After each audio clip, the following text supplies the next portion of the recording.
Hello friends, M student में आपका स्वागत है। आज की इस वीडियो में हम सीखेंगे इज नॉट नल ऑपरेटर के बारे में। लास्ट की वीडियो में हमने सीखा था कि इज नल ऑपरेटर क्या होता है। आज की इस वीडियो में हम सीखेंगे इज नॉट नल ऑपरेटर क्या होता है।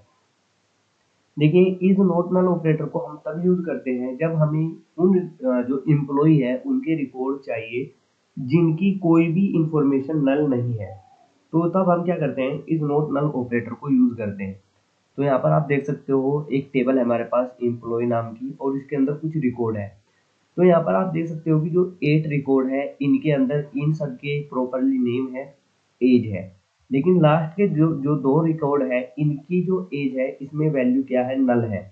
और इसको हमने रेड कलर से भी मार्क किया हुआ है ताकि इन दोनों में डिफरेंस हो। तो जब हम इस नॉट नल ऑपरेटर को यूज करते हैं तो ये केवल उन्हीं जो एम्प्लॉय है या जो रिकॉर्ड है जिसके अंदर नल वैल्यू मौजूद होती है, ये केवल उसी को क्या करता है, फेच करके देता है। तो चलिए इसको हम देखते हैं कि इसकी क्वेरी हम कैसे बना सकते हैं। तो इसकी क्वेरी बहुत ही इजी होती है, जैसे कि हम दूसरी जो क्वेरी अब तक देखते आए हैं इसी तरह से हम इसको यूज करते हैं। तो सबसे पहले आपको सेलेक्ट स्टेटमेंट को यूज करना होता है और फिर आपको बताना होता है कि आपको कौन कौन सी कॉलम चाहिए। तो मैं यहाँ पर एम्प्लॉय नेम और एज मैं यहाँ पर टाइप कर देता हूँ। फिर फ्रॉम जो क्लाउज होता है उसको यूज करके आपको टेबल का नाम बताना होता है। तो हमारे केस में टेबल का नाम एम्प्लॉय है, तो हम यहाँ पर एम्प्लॉय टेबल का नाम बता देते हैं। अब यहाँ पर हमें कंडीशन लगानी है वेयर, और यहाँ पर वेयर कंडीशन लगाते हैं age is not null, is not null. तो यहाँ पर क्या होगा कि ये जैसे ही क्वेरी एग्जीक्यूट होगी, यहाँ से ये उन सभी एम्प्लॉय के जो रिकॉर्ड है उनको यहाँ पर फेच करके देगा जिसकी वैल्यू नल नहीं है, यानी कि जिसके अंदर जो एज की वैल्यू है वो नल नहीं है। तो आप देख सकते हो कि यहाँ पर टोटल 10 रिकॉर्ड है, लेकिन 8 रिकॉर्ड ऐसे हैं जिनके अंदर सब एम्प्लॉय की जो एज की वैल्यू है वो मौजूद है।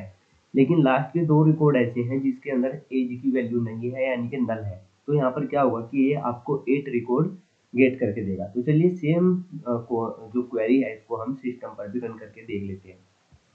तो यहाँ पर आ गए हैं हम अपने सिस्टम की जो एसक्यूएल सर्वर मैनेजमेंट स्टूडियो है, इसको यहाँ पर ओपन किया हुआ है और यहाँ पर हमने टोटल जितने भी रिकॉर्ड है इसको यहाँ पर गेट किया हुआ है।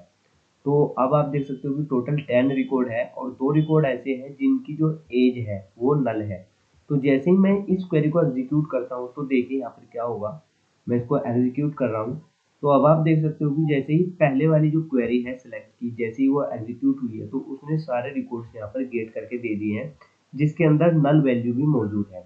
लेकिन जब ये सेकंड वाली क्वेरी एग्जीक्यूट हुई है तो केवल इसने वही रिकॉर्ड यहाँ पर गेट करके दिए हैं जिसके अंदर जो एज की वैल्यू है वो नल नहीं है। तो इस नॉट नल ऑपरेटर को हम तब यूज करते हैं जब हमें ऐसी इंफॉर्मेशन की जरूरत होती है जहां पर नल वैल्यू मौजूद ना हो, तब हम इस नॉट नल ऑपरेटर को यूज करते हैं। तो आई होप कि आपको समझ में आ गया होगा कि इस नॉट नल ऑपरेटर को क्यों यूज करते हैं।